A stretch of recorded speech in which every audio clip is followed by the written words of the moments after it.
ಯೇಸು ಕ್ರಿಸ್ತನು ಗೆತ್ಸೆಮನೆ ತೋಟದಲ್ಲಿ ಈ ಪಾತ್ರೆ ನನ್ನನ್ನು ಬಿಟ್ಟು ಹೋಗಲಿ ಎಂದು ಪ್ರಾರ್ಥಿಸಿದನು. ಯಾವ ಪಾತ್ರೆ? ನನ್ನ ನಿನ್ನ ಅಪರಾಧಗಳ ಪಾತ್ರೆ.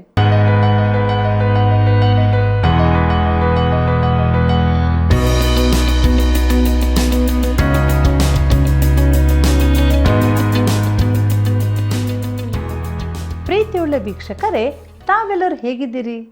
ದೇವರ ವಾಕ್ಯಗಳ ಅಧ್ಯಯನವು ನಿಮ್ಮ ಜೀವಿತಕ್ಕೆ ಸಮಾಧಾನವನ್ನು, ಬೆಳಕನ್ನು ನೀಡುತ್ತಿದೆ ಎಂದು ನಾವು ನಂಬ್ತಾ ಇದ್ದೇವೆ. ಪ್ರಿಯರೇ, ಇಂದಿನ ಅಧ್ಯಯನದಲ್ಲಿ ಕ್ರಿಸ್ತನ ಜೀವಿತದ ಮೌನ ವರ್ಷಗಳ ಬಗ್ಗೆ ಕೆಲವು ಸಂಗತಿಗಳನ್ನು, ಆತನು ಅನುಭವಿಸಿದ ಕಷ್ಟ, ಪರಿಹಾಸ್ಯಗಳನ್ನು ಅಧ್ಯಯನ ಮಾಡಲಿರುವೆವು. ಆದ್ದರಿಂದ ಪ್ರಾರ್ಥನಾಪೂರ್ವಕವಾಗಿ ಕಾರ್ಯಕ್ರಮ ವೀಕ್ಷಿಸಿ ತಪ್ಪದೇ ಕರೆ ಮಾಡಿರಿ. ಬನ್ನಿರಿ, ನಮ್ಮ ಅಧ್ಯಯನವನ್ನು ಈಗ ಪ್ರಾರಂಭಿಸೋಣ. ಮೋಸದ ತ್ರಾಸು ಯೆಹೋವನಿಗೆ ಅಸಹ್ಯ, ನ್ಯಾಯದ ತೂಕ ಆತನಿಗೆ ಸಂತೋಷ. ಕರ್ತನಲ್ಲಿ ಪ್ರೀತಿಯುಳ್ಳ ಸಹೋದರ ಸಹೋದರಿಯರೇ, ನಮ್ಮ ರಕ್ಷಕನಾದ ಯೇಸು ಕ್ರಿಸ್ತನ ಅತಿ ಮಹಿಮೆಯ ನಾಮದಲ್ಲಿ ನಿಮ್ಮೆಲ್ಲರಿಗೂ ನನ್ನ ಹೃದಯಪೂರ್ವಕವಾದ ವಂದನೆಗಳು. ಪ್ರೀತಿಯುಳ್ಳ ದೇವಜನರೇ, ಸತ್ಯವೇದ ಅಧ್ಯಯನದಲ್ಲಿ ನಾವು ಮುಂದೆ ಸಾಗುವಾಗ 69ನೇ ಕೀರ್ತನೆಯನ್ನು ಅಧ್ಯಯನ ಮಾಡೋಣ. ಇದರ ಮುಖ್ಯ ಪ್ರಸ್ತಾಪ ಕ್ರಿಸ್ತನ ಜೀವಿತದ ಮೌನದ ವರ್ಷಗಳು ಎಂಬುದಾಗಿದೆ. ಪ್ರಿಯರೇ, ಇದು ಒಂದು ವಿಶೇಷವಾದ ಮೆಸ್ಸಿಯನ ಕೀರ್ತನೆ, ದಾವೀದನ ಇನ್ನೊಂದು ಕೀರ್ತನೆ. ಇದು ವಿಶೇಷವಾದದ್ದು ಯಾಕಂದರೆ ಇದು ಕರ್ತನಾದ ಯೇಸುವಿನ ಜೀವಿತದ ಮೌನ ವರ್ಷಗಳ ಕುರಿತು ತಿಳಿಸುತ್ತದೆ. ಇದಕ್ಕೆ ಶೋಷನೀಮೆಂಬ ಹೆಸರಿದೆ. ಶೋಷನೀಮ್ ಅಂದರೆ ತಾವರೆ. ಯೇಸುವನ್ನು ತಗ್ಗಿನ ನೀರಿನ ತಾವರೆ ಎಂಬುದಾಗಿ ಕರೆಯಲಾಗಿದೆ. ಶಾರೋನಿನ ಗುಲಾಬಿ ಎಂದೂ ಹೇಳಿದೆ. ಆತನು ಅತಿ ಸುಂದರನು. ಪ್ರಿಯರೇ, 22ನೇ ಕೀರ್ತನೆಯನ್ನು ಬಿಟ್ಟರೆ ಈ 69ನೇ ಕೀರ್ತನೆ ಹೊಸ ಒಡಂಬಡಿಕೆಯಲ್ಲಿ ತುಂಬ ಕಡೆ ಉದ್ಗರಿಸಲ್ಪಟ್ಟಿದೆ. 22ನೇ ಕೀರ್ತನೆ ಕ್ರಿಸ್ತನ ಮರಣದ ಕುರಿತದ್ದಾಗಿದೆ.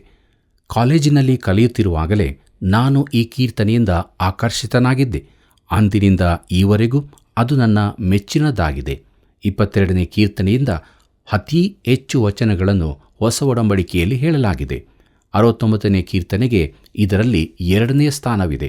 ಪ್ರಿಯರೇ, ಯೋಹಾನನು ಬರೆದ ಸುವಾರ್ತೆಯಲ್ಲಿ, ರೋಮಾಯರಿಗೆ ಬರೆದ ಪತ್ರಿಕೆ, ಮತ್ತಾಯ, ಮಾರ್ಕ, ಲೂಕ, ಅಪೊಸ್ತಲ ಕೃತ್ಯ ಪುಸ್ತಕಗಳಲ್ಲೆಲ್ಲ ಇದರ ಮಾತುಗಳಿವೆ. ಅಲ್ಲದೆ ನಿಜವಾದ ವಾಕ್ಯ ಭಾಗವಲ್ಲದಿದ್ದರೂ ಅನೇಕ ಸಂದರ್ಭ ಸಂಪರ್ಕಗಳಿವೆ.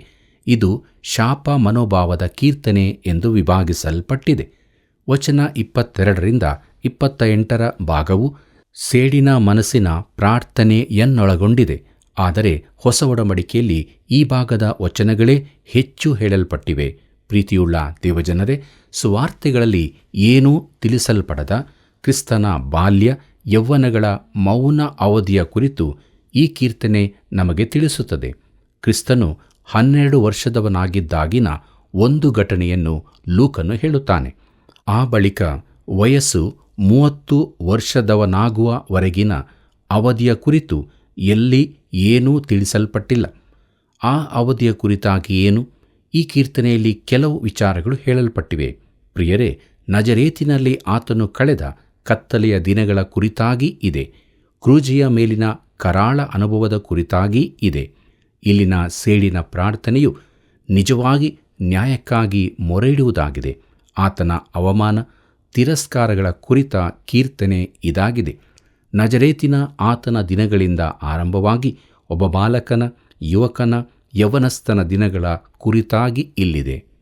ಕೀರ್ತನೆ 69 1ನೇ ವಚನವನ್ನು ಗಮನಿಸಿರಿ. ಅಲ್ಲಿ ನಾವು ಹೀಗೆ ನೋಡುತ್ತೇವೆ: ದೇವರೇ ರಕ್ಷಿಸು, ಪ್ರಾಣಾಪಾಯವಾಗುವಷ್ಟು ಜಲವು ಏರಿ ಬಂದದೆ ಎಂಬುದಾಗಿ.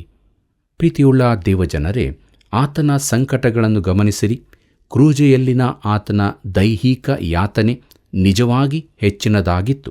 ಆದರೆ ಈ ಲೋಕದಲ್ಲಿನ ಜೀವಿತದ ಅನೇಕ ಸಂಕಟಗಳು ಕೂಡ ಹೆಚ್ಚಿನದೇ ಆಗಿದ್ದವು. ಆತನ ಜೀವಿತ ಕಾಲದಲ್ಲಿ ಆತನು ಸಹಿಸಿದ ಕಷ್ಟಗಳು ನಮಗೆ ಬರುತ್ತಿದ್ದರೆ ನಮ್ಮಲ್ಲನೇಕರು ನಮ್ಮ ಜೀವಿತವನ್ನು ತೊರೆಯುತ್ತಿದ್ದೆವೋ ಏನೋ. ಕರ್ತನಲ್ಲಿ ಪ್ರಿಯರೇ, ಆದರೆ ಕ್ರಯಕ್ಕೆ ಕೊಳ್ಳಲ್ಪಟ್ಟವರಿಗೆ ದಾಟಿದ ನೀರಿನ ಆಳ ತಿಳಿದಿಲ್ಲ. ಕಳೆದು ಹೋದ ಕುರಿ ಸಿಗುವ ಮೊದಲು ದಾಟಿದ ಕರಾಳ ರಾತ್ರಿಯೂ ಕೂಡ ತಿಳಿದಿಲ್ಲ. ಕರ್ತನು ಕ್ರೂಜೆಯ ಮೇಲೆ ಕಳೆದ ಕೊನೆ 3 ತಾಸುಗಳು ಆತನು ಲೋಕದ ಪಾಪವನ್ನು ನಿವಾರಣ ಮಾಡುವ ದೇವರ ಕುರಿಮರಿಯೇ ಆದನು. ಅಲ್ಲಿ ಆತನು ನಮಗಾಗಿ ಪಾಪವಾಗ ಮಾಡಲ್ಪಟ್ಟನು. ಆತನು ತನ್ನ ಜೀವಮಾನವಿಡೀ ನಾನಾ ಥರದ ಸಂಕಷ್ಟಗಳನ್ನು ಅನುಭವಿಸಿದರೂ ಅದರಲ್ಲಿ ನಮ್ಮನ್ನು ರಕ್ಷಿಸುವ ನೇರವಾದ ಅಂಶವೇನೂ ಇರಲಿಲ್ಲ. ಆತನು ಅಪಹಾಸ್ಯಕ್ಕೊಳಗಾದನು. ಆತನು ಸ್ವೇಚ್ಛೆಯಿಂದಲೇ ಸಹಿಸಿಕೊಂಡನು. ಕೀರ್ತನೆ 69:2 ಹೀಗೆ ಹೇಳುತ್ತದೆ: ಆಳವಾದ ಕಳ್ಳುಸುವಿನಲ್ಲಿ ಮುಳುಗುತ್ತಿದ್ದೇನೆ, ನೆಲೆ ಸಿಕ್ಕುವುದಿಲ್ಲ. ದೊಡ್ಡ ಮುಡುವಿನೊಳಕ್ಕೆ ಬಂದಿದ್ದೇನೆ, ಪ್ರವಾಹವು ನನ್ನನ್ನು ಬಡಕೊಂಡು ಹೋಗುತ್ತದೆ ಎಂಬುದಾಗಿ. ಪ್ರೀತಿಯುಳ್ಳ ದೇವಜನರೇ, ಒಂದು ಛತ್ರದ ಭಾಗವಾಗಿದ್ದ ಹಟ್ಟಿಯಲ್ಲಿ ಆತನು ಹುಟ್ಟಿದಾಗಲೇ ಆತನ ಕಷ್ಟದ ತೆರೆಗಳು ಪ್ರಾರಂಭವಾದವು. ಹಟ್ಟಿ ಒಂದು ಸುರಕ್ಷಿತ ಜಾಗವಾಗಿತ್ತು, ಯಾಕಂದರೆ ಅಲ್ಲಿದ್ದ ದನಕುರಿಗಳ ಹೊರತಾಗಿ ಬೇರಾರಿಗೂ ಅಲ್ಲಿ ಏನು ನಡೆಯಿತೆಂಬುದು ತಿಳಿಯಲಿಲ್ಲ. ಚಿತ್ರದಲ್ಲಿ ಗುಂಪಾಗಿ ಸೇರಿದ್ದ ಜನರಿಗಿಂತ ಆ ಪ್ರಾಣಿಗಳೇ ಒಳ್ಳೆಯವುಗಳಾಗಿದ್ದವು. ಆ ಹಟ್ಟಿಯಲ್ಲಿ ಕರ್ತನು ಸಂಕಟಗಳೊಂದಿಗೆ ತನ್ನ ಜೀವಿತವನ್ನು ಆರಂಭಿಸಿದನು. ಈಗ ನಾವು ಆತನು ಬೆಳೆದ ನಜರೇತಿನ ಕಡೆಗೆ ಹೋಗೋಣ. ಕೀರ್ತನೆ 69:3 ಗಮನಿಸಿರಿ. ಅಲ್ಲಿ ಹೀಗೆ ಬರುತ್ತದೆ: ಮೊರೆ ಇಟ್ಟಿಟ್ಟು ಬೆಸತ್ತು ಹೋಗಿದ್ದೇನೆ, ಗಂಟಲು ಒಣಗಿ ಹೋಯಿತು, ನನ್ನ ದೇವರನ್ನು ನಿರೀಕ್ಷಿಸುತ್ತಾ ದೃಷ್ಟಿ ಮಂದವಾಯಿತು ಎಂಬುದಾಗಿ. ಪ್ರೀತಿಯುಳ್ಳ ದೇವಜನರೇ, ಆ 30 ವರ್ಷಗಳ ಅವಧಿಯಲ್ಲಿ ಆತನ ಕಣ್ಣು ಕೂಗುವುದರಿಂದಾಗಿ ಕೆಂಪಾಗಿ ಹೋಗಿದ್ದ ಅನೇಕ ಕ್ಷಣಗಳಿದ್ದವು. ಯಾಕೆ ಎಂದು ಮುಂದಿನ ವಚನ ತಿಳಿಸುತ್ತದೆ. ಕೀರ್ತನೆ 69:4 ಗಮನಿಸಿರಿ. ಅಲ್ಲಿ ನಾವು ಹೀಗೆ ನೋಡುತ್ತೇವೆ: ನಿಷ್ಕಾರಣ ದ್ವೇಷಿಗಳು ನನ್ನ ತಲೆಗೂದಲುಗಳಿಗಿಂತ ಹೆಚ್ಚಾಗಿದ್ದಾರೆ, ನಿರ್ನಿಮಿತವಾಗಿ ನನ್ನನ್ನು ಮುಗಿಸಿ ಬಿಡಬೇಕೆಂದಿರುವ ವೈರಿಗಳು ಬಲಿಷ್ಠರಾಗಿದ್ದಾರೆ. ನಾನು ಅಪಹರಿಸದಿದ್ದರೂ ನನ್ನಿಂದ ದಂಡ ತೆಗೆದುಕೊಂಡರಲ್ಲ ಎಂಬುದಾಗಿ. ಪ್ರೀತಿಯುಳ್ಳ ಸಹೋದರ ಸಹೋದರಿಯರೇ, ಯೋಹಾನು ಬರೆದ ಸುವಾರ್ತೆ 15:25 ಹೇಳಲ್ಪಟ್ಟ ವಚನ ಇದಾಗಿದೆ: ಅವರು ನನ್ನನ್ನು ನಿಷ್ಕಾರಣವಾಗಿ ದ್ವೇಷಿಸಿದರು ಎಂದು ಅವರ ಧರ್ಮಶಾಸ್ತ್ರದಲ್ಲಿ ಬರೆದಿರುವ ಮಾತು ನೆರವೇರುವಂತೆ ಹೀಗಾಯಿತು ಎಂಬುದಾಗಿ ನೋಡುತ್ತೇವೆ. ಪ್ರಿಯರೇ, ಕರ್ತನು ಈ ವಚನವನ್ನು ಎತ್ತಿ ಹೇಳಿ ತನಗೆ ಅದನ್ನು ಅನ್ವಯಿಸಿಕೊಂಡನು. ಕರ್ತನ ವೈರಿಗಳಿಗೆ ಆತನನ್ನು ದ್ವೇಷಿಸತಕ್ಕ ಯಾವ ಕಾರಣವೂ ಇರಲಿಲ್ಲ. ರೋಮಾಪುರದವರಿಗೆ ಬರೆದ ಪತ್ರಿಕೆ 3:24 ಹೀಗೆ ಹೇಳಿದೆ: ಅವರು ನೀತಿವಂತರೆಂದು ನಿರ್ಣಯ ಹೊಂದುವುದು ದೇವರ ಉಚಿತಾರ್ಥವಾದ ಕೃಪೆಯಿಂದಲೇ ಎಂಬುದಾಗಿ. ಪ್ರಿಯರೇ, ಕರ್ತನು ನನ್ನಲ್ಲಿ ಯಾವ ಅರ್ಹತೆಯನ್ನೂ ಕಾಣಲಿಲ್ಲ. ಈ ಮನುಷ್ಯನು ಒಳ್ಳೆಯವನು, ನಾನು ಅವನನ್ನು ನೀತಿವಂತನೆಂದು ನಿರ್ಣಯಿಸುತ್ತೇನೆ ಎಂದು ಹೇಳಲಿಲ್ಲ. ಬದಲಾಗಿ ಇವನೊಬ್ಬ ನಾಶನ ಪಾತ್ರನಾದ ಪಾಪಿ ಎಂದೇ ಹೇಳಿದ್ದಾನೆ. ಈ ಕೀರ್ತನೆಯಲ್ಲಿ ಅವರು ಯಾವ ಕಾರಣವೂ ಇಲ್ಲದೆ ಆತನನ್ನು ದ್ವೇಷಿಸಿದರೆಂದು ಬರೆದದೆ.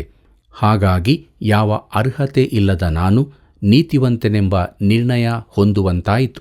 ಇದೆಂಥ ಅದ್ಭುತವಾದ ಸತ್ಯ! ಕೀರ್ತನೆ 69:5 ಹೀಗೆ ಹೇಳುತ್ತದೆ: ದೇವರೇ, ನನ್ನ ಮೂರ್ಖತನವು ನಿನಗೆ ಗೊತ್ತು, ನನ್ನ ಅಪರಾಧಗಳು ನಿನಗೆ ಮರೆಯಾಗಿಲ್ಲ ಎಂಬುದಾಗಿ. ಪ್ರೀತಿಯುಳ್ಳ ಸಹೋದರ ಸಹೋದರಿಯರೇ, ಈ ವಚನವು ಕರ್ತನಾದ ಯೇಸುವಿಗೆ ಹೇಗೆ ಅನ್ವಯವಾದೀತು?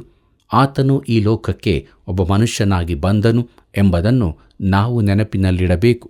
ಆತನು ಪರಿಶುದ್ಧನೂ ಪ್ರತ್ಯೇಕಿಸಲ್ಪಟ್ಟವನೂ ಪಾಪ ಕಲೆ ಇಲ್ಲದವನೂ ಆಗಿದ್ದನು. ಆದರೆ ಕೊನೆ ತಾಸುಗಳಲ್ಲಿ ಆತನು ನಮಗಾಗಿ ಪಾಪವಾದನು. ಗೆತ್ಸೇಮನೆ ತೋಟದಲ್ಲಿ ಆತನು ನಿರಾಕರಿಸುತ್ತಿದ್ದದ್ದು ಇದನ್ನೇ.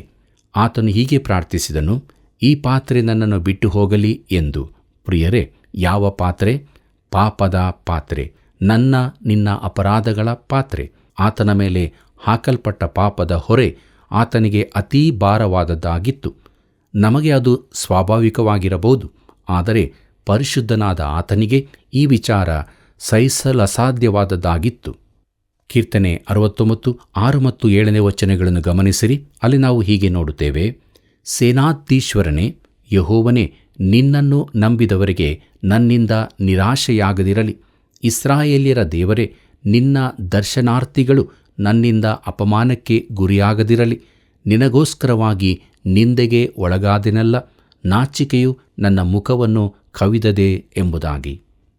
ಪ್ರೀತಿಯುಳ್ಳ ಸಹೋದರ ಸಹೋದರಿಯರೇ, ಆತನು ಇದನ್ನೆಲ್ಲ ಸಹಿಸುವುದಕ್ಕೆ 2 ಕಾರಣಗಳಿದ್ದವು. ಮೊದಲನೇದಾಗಿ ಆತನು ಯಾರಾಗಿದ್ದಾನೆಂಬುದಕ್ಕಾಗಿ ಅವರು ಆತನನ್ನು ದ್ವೇಷಿಸಿದರು. ಈ ದಿನಗಳಲ್ಲಿಯೂ ಪಾಪಿಯು ನೀತಿವಂತನನ್ನು ಇದೇ ಕಾರಣಕ್ಕಾಗಿ ಹಾಗೆ ಮಾಡುತ್ತಾನೆ. ಎರಡನೇದಾಗಿ ಆತನು ಭೂಲೋಕದಲ್ಲಿ ದೀನತೆಯ ಕೆಳಮಟ್ಟದ ಸ್ಥಾನವನ್ನು ವಹಿಸಿಕೊಂಡನು. ಕೀರ್ತನೆ 69:8 ಹೀಗೆ ಹೇಳುತ್ತದೆ, ನನ್ನ ಅಣ್ಣ ತಮ್ಮಂದಿರಿಗೆ ಹೆರನಂತಾದೆನು, ಒಡ ಹುಟ್ಟಿದವರಿಗೆ ಪರಕೀಯನಂತಿದ್ದೇನೆ ಎಂಬುದಾಗಿ. ಕರ್ತನಲ್ಲಿ ಪ್ರಿಯರೇ, ಈ ವಚನವು ನಮಗೆ ತಿಳಿಯದ ಅನೇಕ ವಿಚಾರಗಳನ್ನು ತಿಳಿಸುತ್ತದೆ. ಮರಿಯಳಿಗೆ ಇತರ ಮಕ್ಕಳಿದ್ದರೆಂಬುದು ಸುವಾರ್ತೆಗಳಿಂದ ಸ್ಪಷ್ಟವಾಗುತ್ತದೆ. ಬಹುಶಃ ಆಕೆಯ ಮಕ್ಕಳಾದ ಯೂದ, ಯೋಸೆಯವರು ಆಕೆಗೆ, ಅಮ್ಮ, ನಾವು ಜನರು ಮಾತನಾಡಿಕೊಂಡದ್ದನ್ನು ಕೇಳಿದೆವು. ಯೇಸು ನಮ್ಮ ನಿಜವಾದ ಅಣ್ಣನಲ್ಲ ಎಂದು ಹೇಳುತ್ತಿದ್ದರು ಎಂಬುದಾಗಿ. ಪ್ರಿಯರೇ, ಅವನ ತಾಯಿಯ ಮಕ್ಕಳಿಗೇನೆ ಆತನು ಪರನಂತಾದನು. ಇಂತಹ ಮನೆಯ ವಾತಾವರಣ ಸಂತೋಷಮಯವಾಗಿತ್ತೆಂದು ಭಾವಿಸುತ್ತೀರಾ? ಅದು ಅಸಮಾಧಾನದಿಂದ ತುಂಬಿದ್ದಿರಬಹುದು. ಪ್ರೀತಿಯುಳ್ಳ ದೇವಜನರೇ, ಇಲ್ಲಿ ಬರೆದದ್ದನ್ನು ಗಮನಿಸಿರಿ. ನನ್ನ ಅಣ್ಣ ತಮ್ಮಂದಿರಿಗೆ ಹೆರನಂತಾದೆನು. ತನ್ನ ತಂದೆಯ ಮಕ್ಕಳೆಂದು ಹೇಳಲಿಲ್ಲ, ಯಾಕೆಂದರೆ ಯೋಸೇಪನು ಆತನ ತಂದೆಯಾಗಿರಲಿಲ್ಲ. ಈ ವಚನವು ಕ್ರಿಸ್ತನು ಕನ್ನಿಕೆಯಲ್ಲಿ ಹುಟ್ಟಿದ್ದನ್ನು ದೃಢಪಡಿಸುತ್ತದೆ. ಕೀರ್ತನೆ 69:9 ಗಮನಿಸಿರಿ.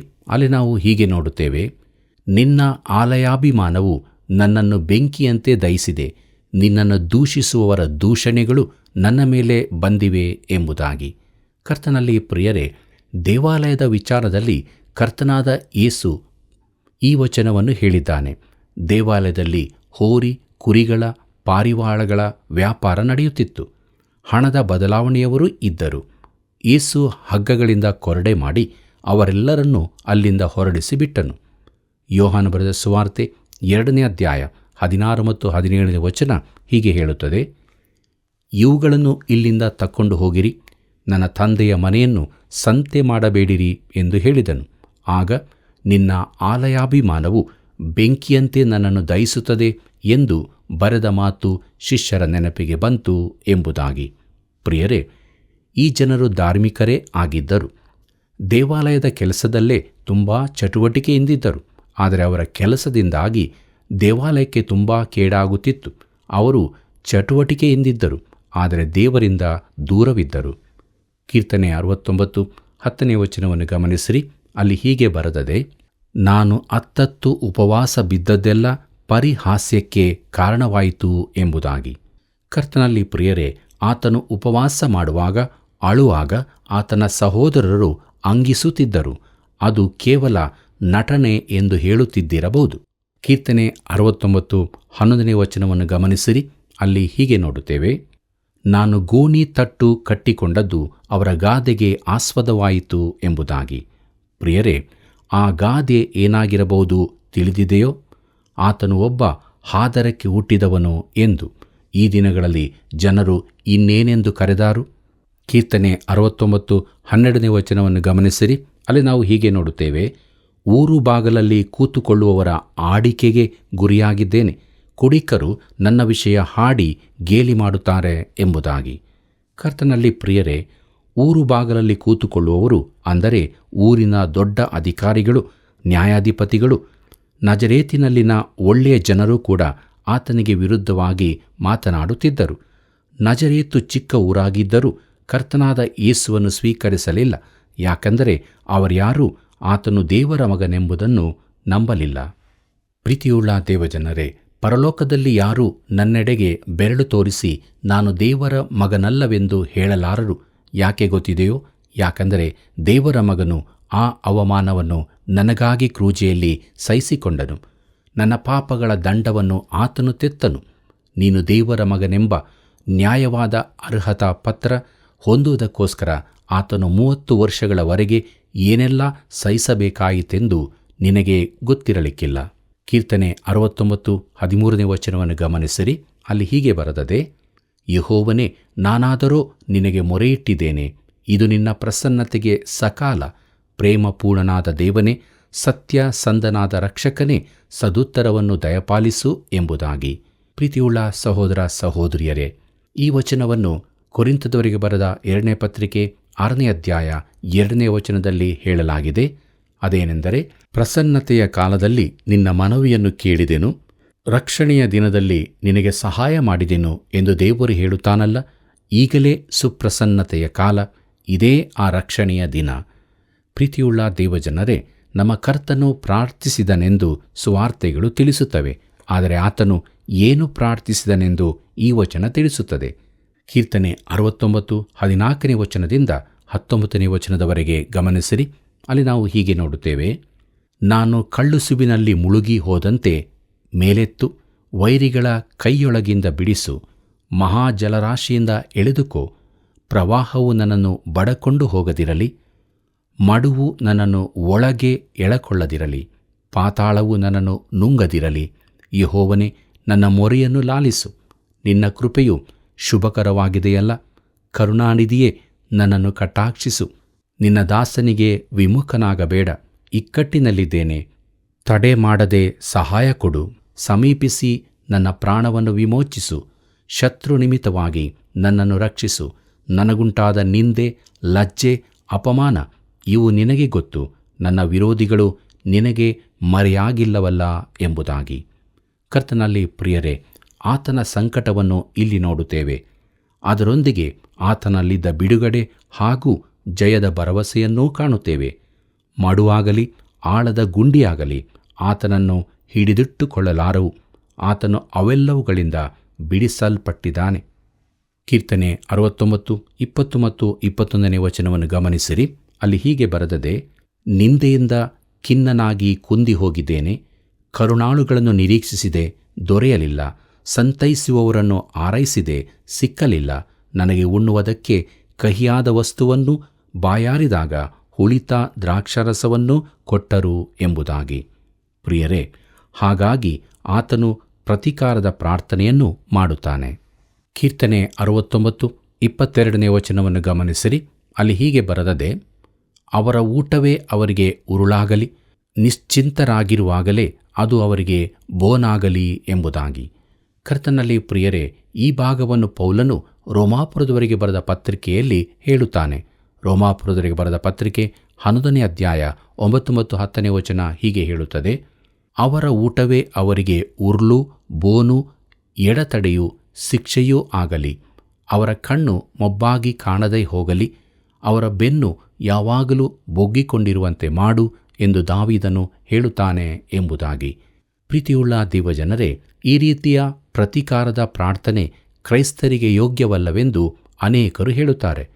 ಆದರೆ ಕ್ರಿಸ್ತನನ್ನು ತಿರಸ್ಕರಿಸಿದವರ ವಿಷಯದಲ್ಲಿ ಈ ಮಾತು ಹೊಸ ಒಡಂಬಡಿಕೆಯಲ್ಲಿ ಪುನಃ ಹೇಳಲ್ಪಟ್ಟಿರುವುದರಿಂದ ನಾನು ಇದು ಕ್ರೈಸ್ತ ಯೋಗ್ಯವಲ್ಲವೆಂದು ಹೇಳುವುದಿಲ್ಲ. ಈ ರೀತಿಯ ಪ್ರತೀಕಾರದ ಪ್ರಾರ್ಥನೆಗಳು ತಪ್ಪಾಗಿ ಅರ್ಥೈಸಲ್ಪಟ್ಟಿವೆ. ಅದನ್ನು ಸರಿಯಾದ ದೃಷ್ಟಿಯಲ್ಲಿ ನೋಡಿದರೆ ಅದು ನಾಶನ ಪಾತ್ರರಾದವರ ಮೇಲಿನ ದಂಡನೆಗೆ ಸೂಚಕವಾಗಿವೆ. ಕೀರ್ತನೆ 69 25ನೇ ವಚನ ಹೀಗೆ ಹೇಳುತ್ತದೆ: ಅವರ ಪಾಳೆಯವು ಹಾಳು ಬೀಳಲಿ, ಅವರ ನಿವಾಸಗಳು ಜನಶೂನ್ಯವಾಗಲಿ ಎಂಬುದಾಗಿ. ಕರ್ತನಲ್ಲಿ ಪ್ರಿಯರೇ, ಈ ವಚನವನ್ನು ಇಸ್ಕಾರಿಯೋತ್ ಯೂದನ ಸಂಬಂಧವಾಗಿ ಪೇತ್ರನು ಅಪೊಸ್ತಲ ಕೃತ್ಯಗಳು 1ನೇ ಅಧ್ಯಾಯ 20ನೇ ವಚನದಲ್ಲಿ ಹೇಳಿದ್ದಾನೆ. ಮುಂದಕ್ಕೆ ನೋಡೋಣ. ಕೀರ್ತನೆ 69 26ನೇ ವಚನದಿಂದ 28ನೇ ವಚನದವರೆಗೆ. ಅಲ್ಲಿ ನಾವು ಹೀಗೆ ನೋಡುತ್ತೇವೆ: ನೀನು ಹೊಡೆದವನನ್ನು ಅವರು ಹಿಂಸಿಸುತ್ತಾರೆ, ನೀನು ಗಾಯ ಮಾಡಿದವರ ನೋವು ಅವರ ಆಡಿಕೆಗೆ ಕಾರಣವಾಗಿದೆ. ಅವರ ಅಪರಾಧಗಳು ಒಂದೊಂದಾಗಿ ಹೆಚ್ಚುತ್ತಾ ಬರಲಿ. ನಿನ್ನ ನೀತಿಯಲ್ಲಿ ಅವರಿಗೆ ಪಾಲು ಕೊಡಬೇಡ. ಜೀವಿತರ ಪಟ್ಟಿಯಿಂದ ಅವರ ಹೆಸರು ತೆಗೆಯಲ್ಪಡಲಿ. ಸದ್ಭಕ್ತರ ಹೆಸರಿನ ಸಂಗಡ ಅವರದು ಬರೆಯಲ್ಪಡದಿರಲಿ ಎಂಬುದಾಗಿ. ಕರ್ತನಲ್ಲಿ ಪ್ರಿಯರೇ, ಜೀವಿತರ ಪಟ್ಟಿಯಿಂದ ಅವರ ಹೆಸರು ತೆಗೆಯಲ್ಪಡಲಿ. ಇದು ಒಂದು ಪ್ರಶ್ನೆಗೆ ಕಾರಣವಾಗಿದೆ. ಪ್ರಕಟಣೆ 3ನೇ ಅಧ್ಯಾಯ 5ನೇ ವಚನದಲ್ಲಿ ಜಯಶಾಲಿಗೆ ಹೀಗೆ ಶುಭ್ರ ವಸ್ತ್ರಗಳನ್ನು ಹೊದಿಸುವರು. ಜೀವಬಾಧ್ಯರ ಪಟ್ಟಿಯಿಂದ ಅವರ ಹೆಸರನ್ನು ನಾನು ಅಳಿಸಿಬಿಡದೆ ಅವನು ನನ್ನವನೆಂದು ತಂದೆಯ ಮುಂದೆಯೂ ಆತನ ದೂತರ ಮುಂದೆಯೂ ಒಪ್ಪುವೆನು ಎಂಬುದಾಗಿ. ಪ್ರಿಯರೇ, ಈ ವಚನದ ಮೇಲೆಯೂ ತುಂಬ ವಾದಗಳಾಗಿರುತ್ತವೆ. ಬಹುಶಃ ಸೃಷ್ಟಿಯ ಪುಸ್ತಕವೊಂದಿದ್ದು ನಾವು ಹುಟ್ಟಿದಾಗಲೇ ನಮ್ಮ ಕುರಿತಾಗಿ ಆ ಪುಸ್ತಕದಲ್ಲಿ ಬರೆಯಲ್ಪಡುತ್ತೇವೆ. ಕೀರ್ತನೆ 139 16ನೇ ವಚನದಲ್ಲಿ ಹೀಗೆ ನೋಡುತ್ತೇವೆ: ನಾನು ಇನ್ನೂ ಕೇವಲ ಪಿಂಡವಾಗಿರುವಾಗ ನಿನ್ನ ಕಣ್ಣುಗಳು ನನ್ನನ್ನು ನೋಡಿದವು. ನನ್ನ ಆಯುಷ್ಕಾಲದ ಪ್ರಥಮ ದಿನವು ಪ್ರಾರಂಭವಾಗುವ ಮೊದಲೇ ಅದರ ಎಲ್ಲ ದಿನಗಳು ನಿನ್ನ ಪುಸ್ತಕದಲ್ಲಿ ಬರೆಯಲ್ಪಟ್ಟವು ಎಂಬುದಾಗಿ. ಕರ್ತನಲ್ಲಿ ಪ್ರಿಯರೇ, ರಕ್ಷಿಸಲ್ಪಟ್ಟವರಿಗಾಗಿ ಜೀವಬಾಧ್ಯರ ಪುಸ್ತಕವೆಂಬುದಿದೆ. ನಮ್ಮ ಕೃತ್ಯಗಳ ಪುಸ್ತಕವೂ ಇದೆ.